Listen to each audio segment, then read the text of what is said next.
You wanted the best. You've got the best podcast. The hottest podcast in the world. The Chris Voss Show, the preeminent podcast with guests so smart you may experience serious brain bleed. The CEOs, authors, thought leaders, visionaries, and motivators.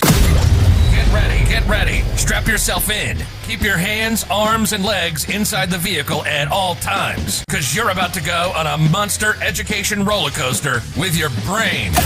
Now, here's your host, Chris Voss.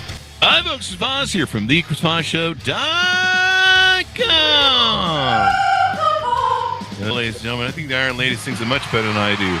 I should wear the Iron Lady outfit. You remember the old Bugs Bunny Iron Lady outfit? That's what that thing came from, was the Bugs Bunny cartoons.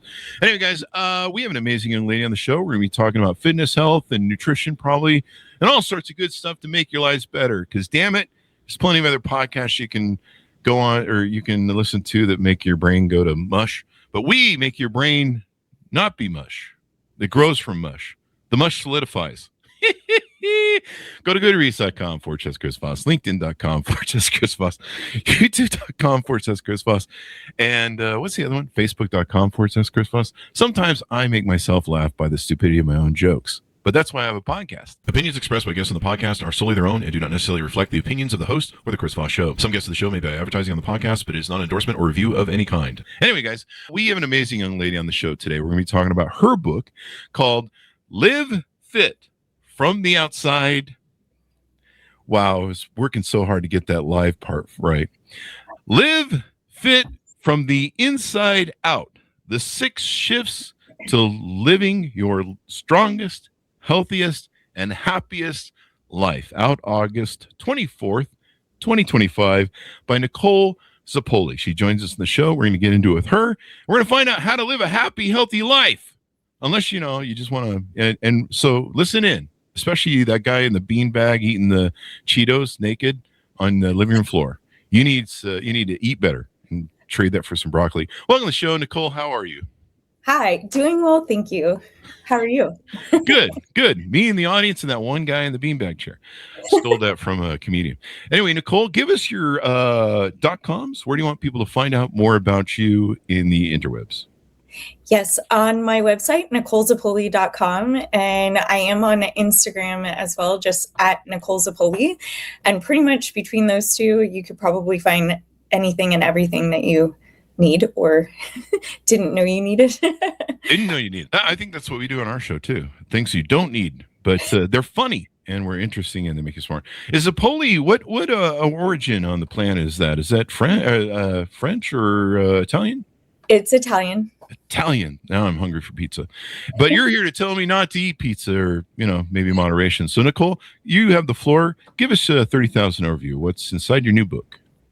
Yes, my book is pretty much my entire approach to how I have been coaching for the past 25 plus years. Mm-hmm. It's definitely evolved since that time, but my entire approach of what I have my clients do, what I encourage them to do, but really it is what has allowed me to stay healthy for as long as I have, stay training, stay fit throughout many different seasons of life. And all of those things have really carried me through a lot of fun adventures. And so at this point in my life, it's been a really big goal of mine for a really long time, just to do this. So I finally decided to go for that this past year.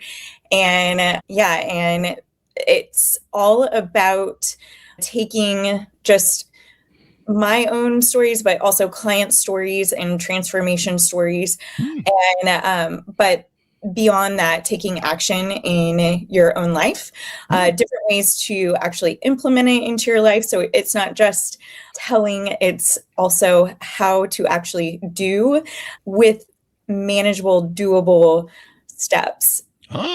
Manageable steps are important. Because I still have that, I want to be a billionaire, but I'm 58 now and I'm running out of a little time. So I've got at least $5 saved up. So I'm close. Anyway, that's better than no dollars. but yeah, that's true. That's a good positive outlook. But you talk about some different things that are very manageable in your book.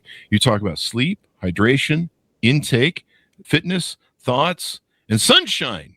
It always helps if people have thoughts. I go on Twitter and there's nobody thinking over there, so that's good. We do callback Twitter jokes. So talk to us about some of your favorite things in this list. Maybe what sunshine is important, and maybe some of these other things that maybe you have a favorite. Yeah, my favorite probably is, fitness, of course, is top on the list. But I would say the most important, the thoughts, that is really mindset.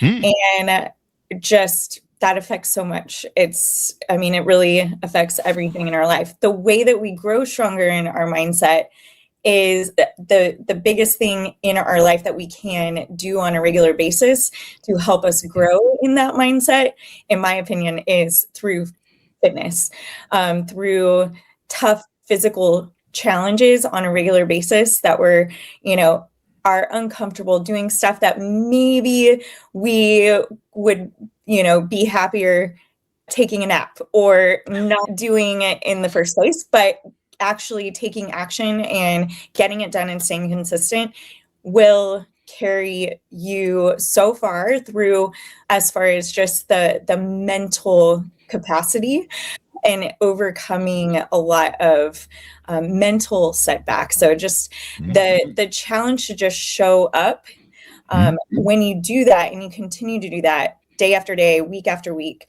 you really do grow so much in your overall mindset, and that carries over to every part of your life.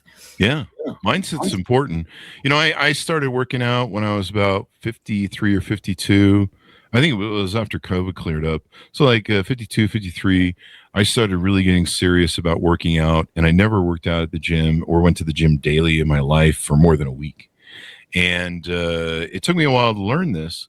But it's not about going to the gym and competing with other people or trying to look good for the babes or, whatever people's thing is. It's not about, going there showing off or whatever the hell may be. I mean, maybe if you're built right, you show off. I've never gotten there yet. But it's really about discipline. And I learned a few things like, sometimes at my age, you especially starting to take care of myself. You wake up, you feel mucky, maybe you feel a little worn down, you feel a little beat up maybe from the gym from a couple of days ago. And I'd be like, I don't want to go to the gym today. And then I'd be like, okay, it's about discipline, bud. This is a war with you. It's not a battle with all those other girls and guys at the gym that I don't know, I'm supposed to look like them or do more reps than them or lift more than them. It's a battle of wills inside. So that inside that you're talking about. And so I learned this trick that, okay, so you don't feel like going to the gym. So here's what we're going to do. We're going to go to the gym, sit in the massage recovery chairs. I love those massage chairs. They got the zero gravity ones. And I go there. And sometimes my gut would be mucking with me or something. I just feel mucky, I don't want to do this. I go sit in the gym, massage chairs, get my massage, hear the music. And it kind of got to this point where I'd have one of those, I forget what they call it, mnemonics or some sort of thing where as soon as I walked in the gym, my brain would pop, okay, gym time. And so sometimes I just sit there for maybe 40 minutes on the chairs. And then suddenly I feel a little bit better. And then I start going, hey, I'm at the gym. And then I started teaching myself, okay, let's just go lift a couple weights. You want to go home? I know. Let's go lift a couple weights. We'll do one set. Let's just do one set. And then it would just slowly come on. And so, that mindset of discipline, I think is a real important thing because I think a lot of people get blocked by the gym, by peer pressure and all that stuff. I don't know what your thoughts are on that. Yeah, I love that. So one of the things I talk about is just first building the actual routine, that habit of showing up for yourself in that way. And that is probably the hardest part right there. If it's not part of your life and it has never been a consistent thing, just creating the habit of showing up and doing something, whether that's, going outside and taking a 10-minute walk or going and doing a set of some free weights, of some movement, or just showing up and sitting in the massage chair for, and gradually building on that over time and just continuing to, do a little bit more each time. Yeah. So powerful and very effective for sure. If you're looking at it as long-term, this is about long-term longevity and creating and, just challenge for yourself of showing up. Once that's dialed in and it's a consistent thing and you're like, this is what I do. I go to the gym at this time on these days, and whatever you have to be able to give that day, and then continue to just keep the thought going of, okay, I'm going to make it maybe a little bit more challenging, each time you show up, or especially in the beginning. And then as you get going and you really have that established, then maybe hiring a coach, maybe, getting someone to actually do some custom design program for you specifically. So you have some sort of structure and a plan that you're working, but that can all come in time. It's really first just like dialing that in as part of your life, making it part of your lifestyle. What I did was I hired a BDSM coach. And so what she does is when I sit down on the machine, she handcuffs me to the machine, feet and legs. And then if I don't do the reps, the whip comes out. No, I don't do that, folks. Sounds like it might work for some people. That's for sure.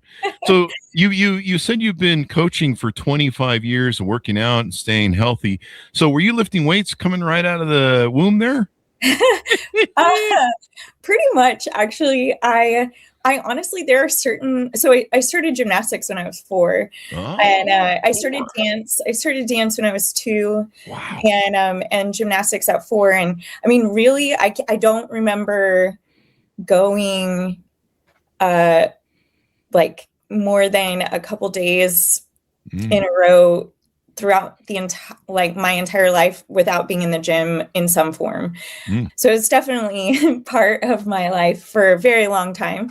And I got my first, so I started gymnastics when I was 4, and I competed all the way up through high school and switched to competitive cheer. And in competitive cheer, I am from Texas, and cheerleading is a very big thing there. So is gymnastics, but they take it very seriously. We had a former Marine drill sergeant as one of our coaches, and he was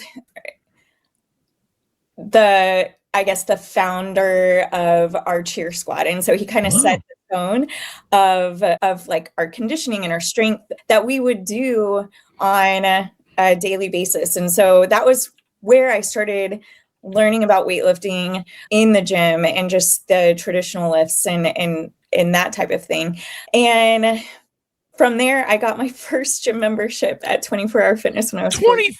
How old? 14? I was 14, and I was detailing cars at my dad's shop and saving up my money, and I went and got myself a gym membership. Good for you. I mean, entrepreneur. Yeah.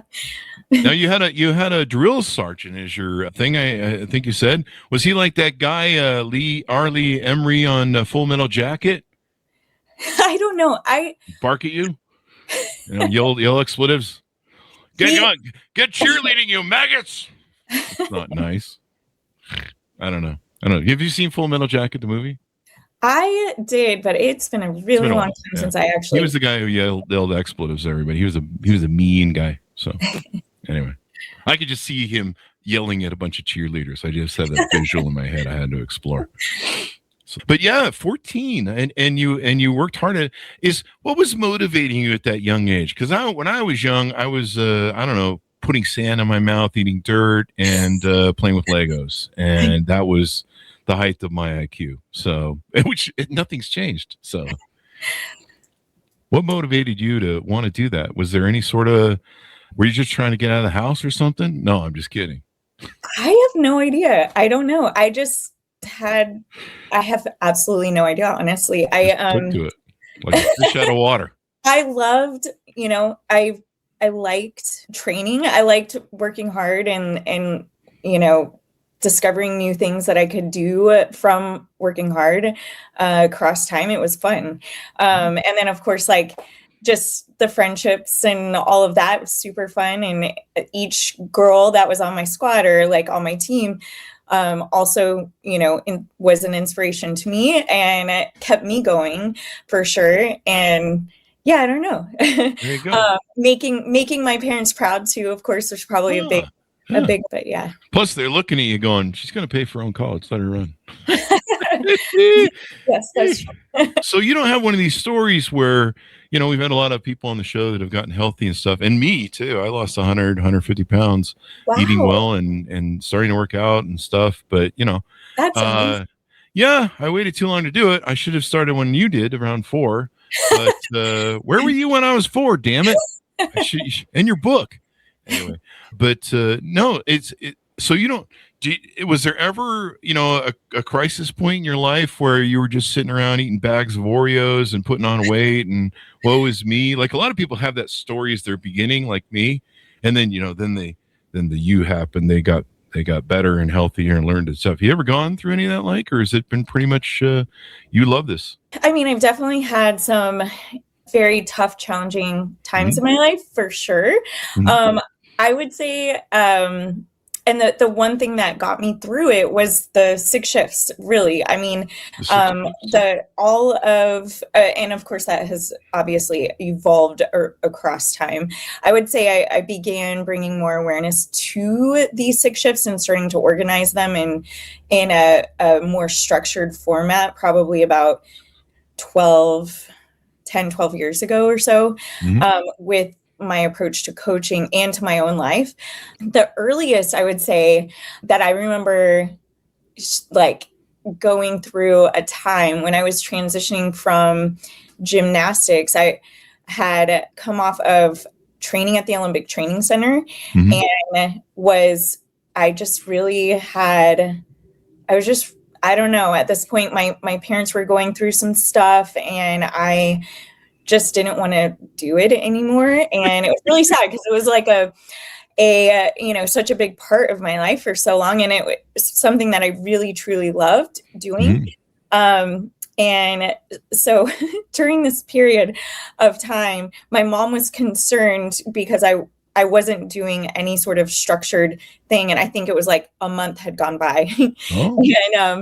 And I had been riding go-karts and I was run over by a go-kart in the middle of the street. Wow. And how old were you? I ended up breaking. I was 13, 14 years old.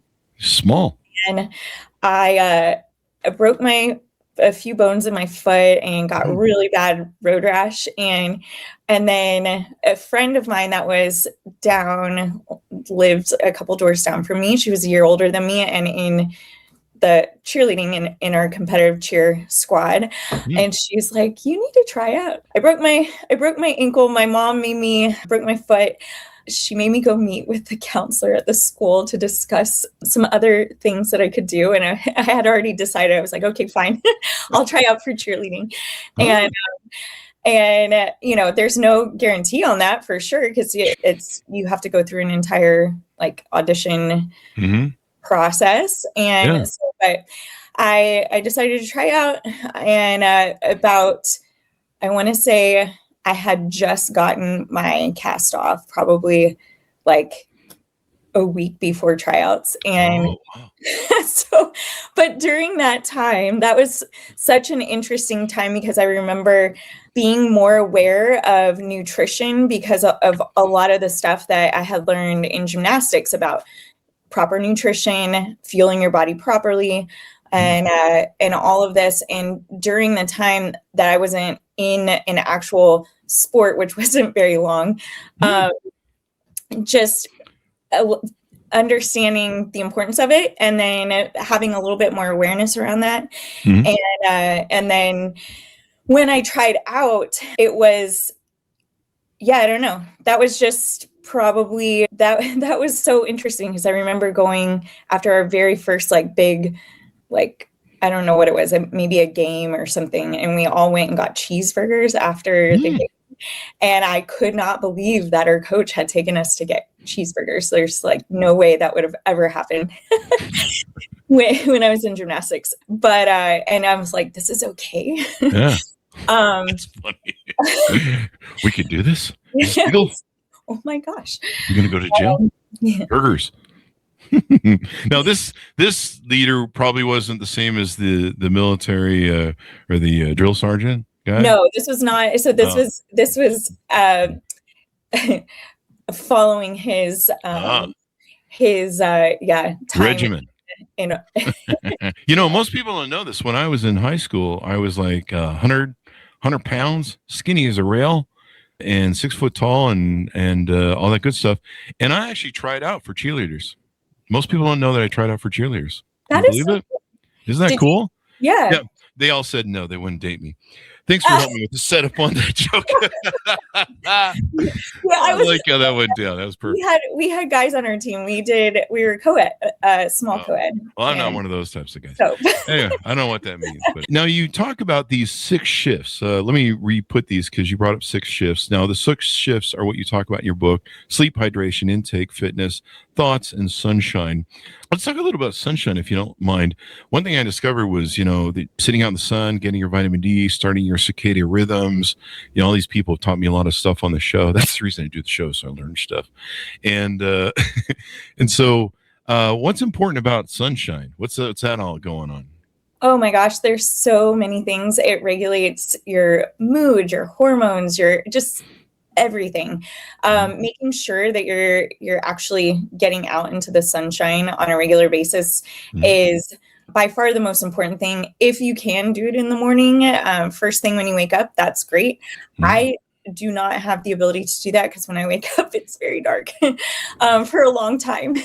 So, but getting sun, just as like sunlight as soon as possible, and just the amount of energy that it is by far probably one of the most effective mood boosters besides fitness. And if you're doing fitness, like go for a jog outside, like go for a walk, those things, doing that in combination is even more amazing. And as far as just your overall mindset, your just the mental space that you're in, if you're maybe having a rough morning or a rough day, just taking a time out for a moment, going outside, and it doesn't have to be anything super crazy. I mean, just taking a walk is effective in itself, but even sitting outside, eating lunch, or going and maybe even just like taking some quiet time, lay down in the grass, close your eyes, take whatever that looks like for you. And it could be different across time as far as how you get that sunshine in. I am lucky enough to be able to live super close to the beach. So I love going down to the beach, going for walks or running, getting in a little bit of, whether that's a body weight workout, body weight session on the beach, or just sitting and hanging out, maybe reading, listening to some music, whatever it is, even if it's like 15, 20 minutes, 10 minutes, whatever you've got. I mean, it can make a huge difference. Now this sounds really beneficial, the sunshine stuff, but this sounds like something like it's going to cost me some money. How expensive is this? Sunshine. It sounds like a racket, maybe. Is there an MLM involved with this sunshine crap? I know it's easier in certain places of the country and the world for sure to get in that sunshine, especially during certain seasons. But yeah, it is. It's one of those things. It's also super important for just strengthening your entire immune system. So making sure that you're able to stay healthy. That's one of those things that you can be doing for yourself for sure. Now, what about the vampires in our audience? What do they do with this sunshine thing? How does that work? No, I'm just kidding. We have a small contingency of vampires. And we're big in Romania. One of my coaches is Romanian. So. Oh, really? I come from Vegas, and there are times during the summer you just become a vampire. You just live at night because it's scorching hot, like hell in the sun on there. So let's get into some of the services you offer on your coaching. I see you have some online products and different things. Let's get into fleshing some of that out so we can know more about how you can help people directly and they can work with you. Yeah. So I offer remote coaching one-on-one. This is different than online coaching where you sign up and you get a program. It is, we are meeting, I am learning about you, where you're training, what you're doing, what your struggles are, what your goals are, and I'm putting and designing an entire program to, putting that all together for you, and that includes nutrition. I have teamed up with a company called Spren Body Composition, and it's all done from your phone. It's one of, if not the most accurate form of just mobile body composition apps out there. And so super exciting. Teamed up with them a few years ago and have been working with them as they've doing tons and tons of testing and retesting and making sure that they're providing the highest quality product possible. And they've also come out with a way to track your nutrition. So what I'll normally do is provide your own, like a custom meal plan specifically for you. You have the body composition app, which is a tool that I use to help us keep track of data on body fat percentage, lean mass. And those are the top two things right there, rather than just relying on the scale. Which is helpful information, but it's not the big picture. So it does not, provide us with the most important information, which is what that body composition app does. And then with tracking your nutrition, that is something that is available as well. Super helpful for sure, especially in the beginning when we're getting going. But that is one of the offerings that I have. And then I also have teamed up with a company called Territory Foods and Meal Logic to provide a custom curated menu that I actually eat myself. And I typically will meal prep at the beginning of the week, but if you've ever meal prepped for an extended period of time, sometimes can get where you might feel a little burned out by what you're eating and you just need to switch it up. So this is helpful because I look at it as a form of supplementing my meal prep. So I'll get, maybe 4 to 6 to 8 meals or so a week that I can swap out maybe for a lunch or a dinner. And it all fits within the main dietary guidelines that I, like to adhere to in my own life, but what I would also, encourage my own clients to kind of steer towards. And so it's all gluten-free, high protein, moderate fat, and moderate carbs. And so, yeah. Now, how many of these meals are pizzas and In-N-Out burgers? There are some burgers, but they're hang on, I'm trying to write this down. Healthy. But yeah, it's a curated menu with delivery service, and that is nationwide.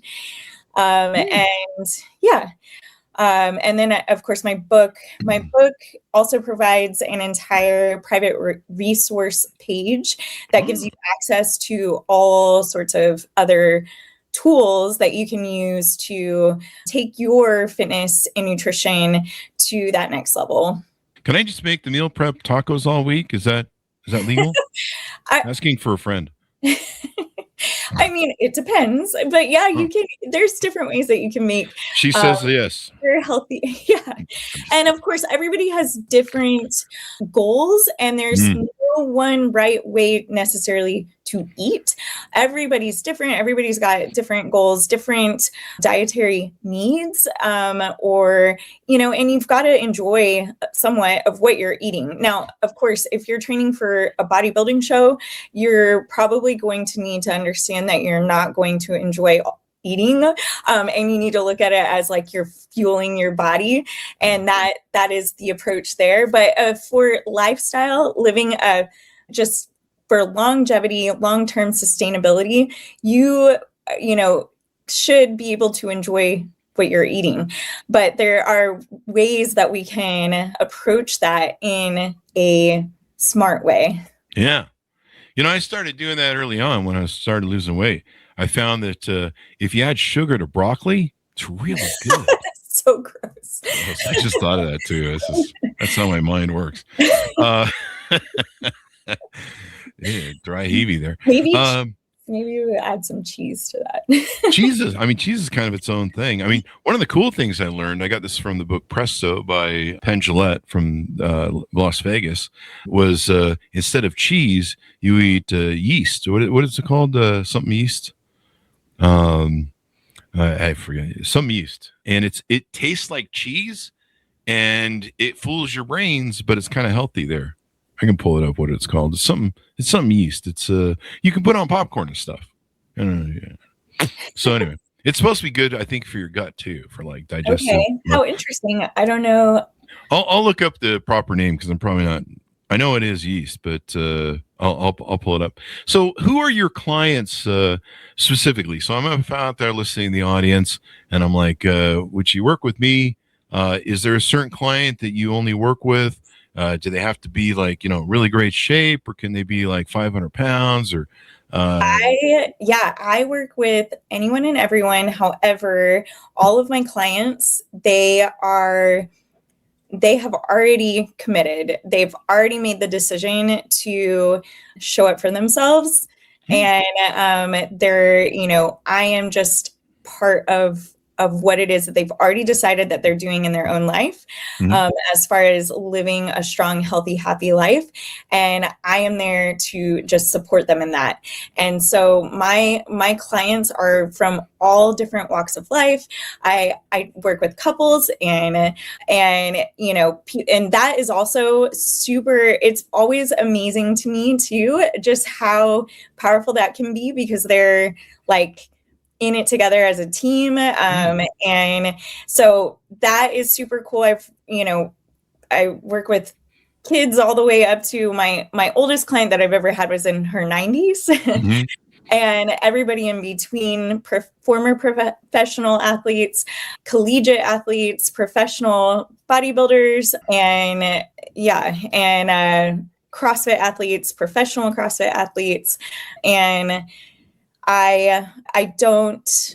moms, people that are highly driven are probably, that seems to be a theme across the board with all my clients. They're all very like high achievers, and they're very motivated, self-motivated, and they're looking for accountability, structure, a plan, and they want to make this part of their life. And so and I'm just there as their support team, and to help them get to where they want to go and continue to grow and move in that direction. Accountability is a big deal. When I started losing weight, I used Facebook as my accountability, and every day I would post my weight, and I was losing like 2-3 pounds a day. Now I've been single all my life. I've been eating out all my life, Taco Bell, McDonald's, the worst. And I would drink 15 Mountain Dews a day, 10 to 15 Mountain Dews a day, and then half a bottle of vodka about every other night. And so I was really healthy. And, one day I finally just got sick of being sick and tired, and I just felt like I was dying, and I'm like, I don't want to die. And I don't want to feel this way anymore. I'm just tired of being sick and tired. And it's kind of like how I feel in 2026 about everything. Anyway, so getting old, but so I used Facebook as an accountability thing, and I have a huge audience across my social media and always have since the dawn of social media. And so I knew that every day, every morning, I would have to post my weight. And so it would really help me stay accountable because they were my accountability group. And, I'd be like, oh, you should go get that burger from In-N-Out. Yes. Get an extra patty and that's extra sauce. And, and then get a shake and then, get the fries smothered in. I must be hungry right now. Anyway, so In-N-Out Burger folks have been calling to me for a while, and it's probably time. I do it like once a month. I go in there and do a nasty day, and then I'm shamed for a month, and then I go back.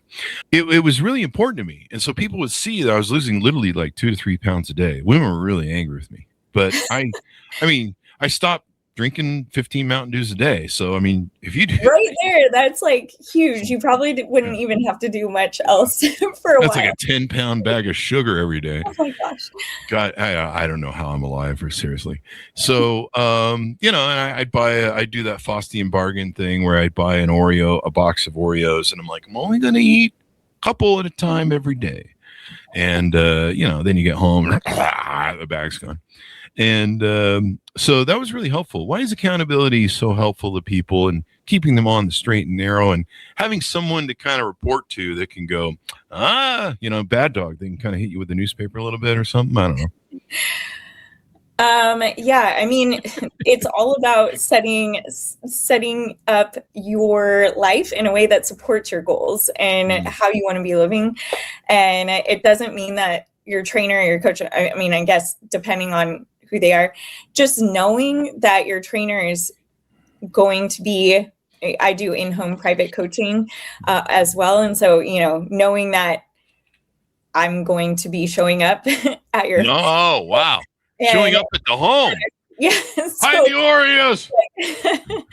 Hide the In-N-Out burgers and the, what are those donuts that are really, everyone loves? The really sugary donuts. I forget the popular place. They're like crack donuts. I don't know.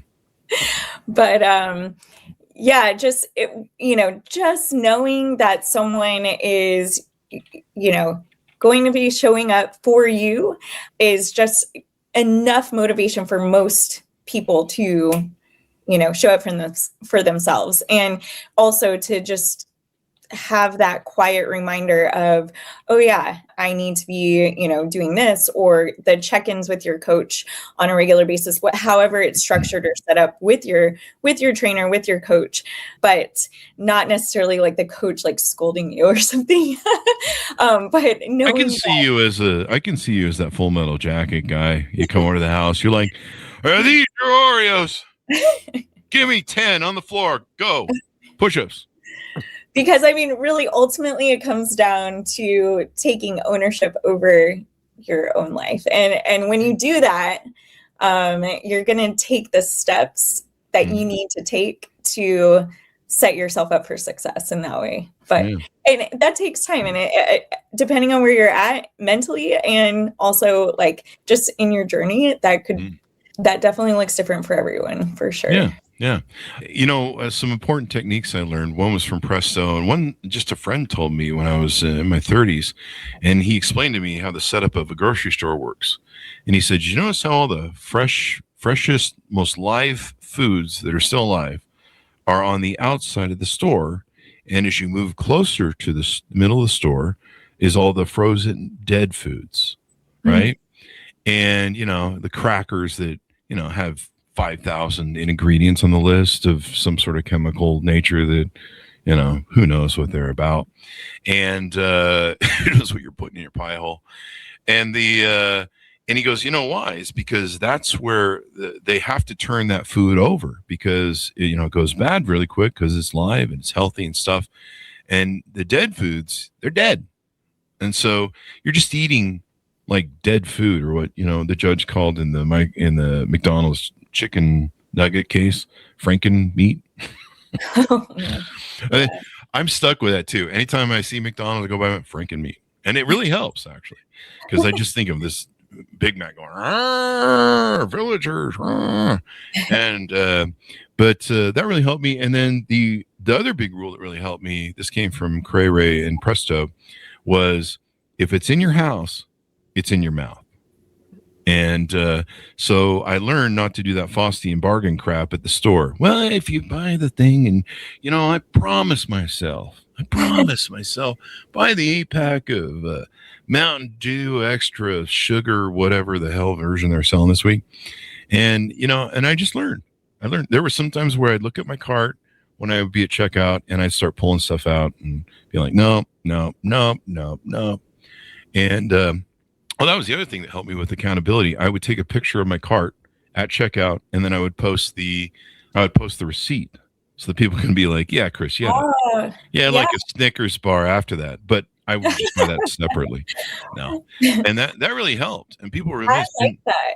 That's pretty cool. Yeah. And, then, you go over to people's house and probably yell at them, and you don't yell at them, I'm sure. But, you give them a little bit of stink eye. Like, I just found a wrapper from bonbons in the garbage. Do you go through their garbage when you go to their house? What have you been eating? I want to know the last week. Give me 10 on the floor. So what else haven't we talked about that you offer on your website that people should know about?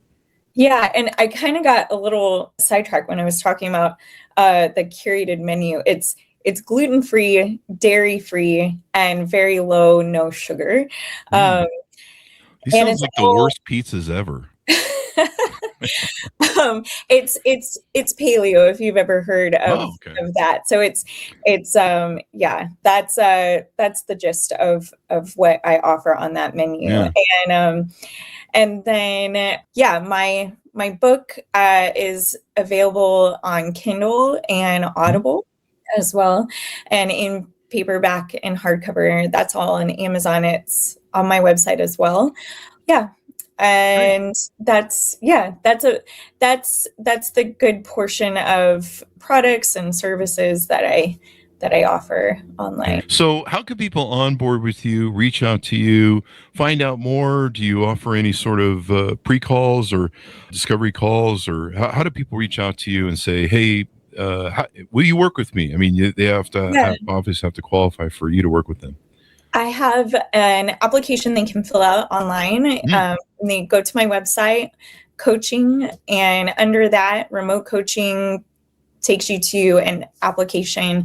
I then reach out to you and we set up a time to meet over the phone and discuss goals and kind of just what you're looking for in general. And if you have questions, we can discuss all sorts of whatever it is that you are wanting to focus on. Maybe you have some things that you want to train for, or you're just wanting to live your strongest, healthiest, happiest life for the rest of your life. And so that's all of the things that we discuss. And then I put together from there an entire structured coaching program to support you and your goals.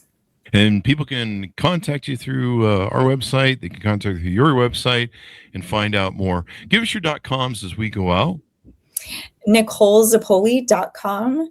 And my Instagram is at NicoleZapoli. And you've done competitive, I see here, a competition cheerleading, I think maybe this is? Yes, I did competitive gymnastics, artistic and rhythmic, and I did competitive cheer, professional cheer and dance. And professional bodybuilding. Professional bodybuilding. There you go. CrossFit and weightlifting as well. Yeah. But I used to do that with Mountain Dew and vodka. I would do the weightlifting and stuff. But we need to get you a better origin story, because an origin story always has to start out with crisis and then you fix the thing. So my suggestion, I'm just being funny here. My suggestion is what you should have is a crisis story. So you start at like 2 or 4. So like we need something like you're in the womb, you're feeling repressed because you can't get to the gym. You're kicking at your mom's belly, and you're like, "Hey, I need to get out of here and get to the gym and start working out because this is my gym. This is my thing." And she's like, "You got to wait 9 months, damn it!" And you're like, "I'm so repressed." And then you emerge and you're free, and you can go pursue your dreams. See, you got to have the you thing sort of. Start. I like that. Okay. Yeah. Was your mom? It was like, boy, she kicked a lot, And then get a picture of you like lifting in the womb, the umbilical cord. You were starting to work out your arms, take turns with the thing there. Yeah, I like this. This is a movie right here. Maybe, I don't know. don't know. Yeah. I have good ideas, but they're mostly stupid. Anyway, thank you very much, Nicole, for coming on the show. Yeah. Thank you so much for having me. Thank you. I'm on today, aren't I? All the jokes pretty much worked. I think. I don't know. That or I'm narcissistic. Order up her book wherever fine books are sold. It is entitled Live Fit from the Inside Out, the 6 Shifts to Living Your Strongest, Healthiest, and Happy Life, out August 24, 25th. And people, I can tell you at 58, please get started early. I mean, I wish I started too, like Nicole. So, check out our book, check out our services, and get healthy, folks. You'll thank yourself and your body will thank you, and you'll enjoy getting older. So unlike me. Anyway, thanks, Nicole. Thanks for tuning in. Go to goodreads.com/Chris Voss, LinkedIn.com/Chris Voss. Chris Voss, one of the TikTokity. Oh, and I'm reminded by James, it's called nutritional yeast. I looked that up. Are you familiar with it? I mean, I don't know about using that as it's kind of cheesy. Place of cheese, but that is interesting, though. I will have to check that out. I think there's some gut health to it. I don't know. Okay. I don't know. I'm not a scientist, clearly. I'm just an idiot podcaster who pretends to be smart on TV. Anyway, thank you very much, Nicole. Be good to each other, folks. Stay whatever it is I say at the end, and we'll see you guys next. You've been listening to the most amazing, intelligent podcast ever made to improve your brain and your life. Warning, consuming too much of the Chris Voss Show podcast can lead to people thinking you're smarter, younger, and irresistible sexy. Consume in regularly moderated amounts. Consult a doctor for any resulting brain bleed. Nicole, great show.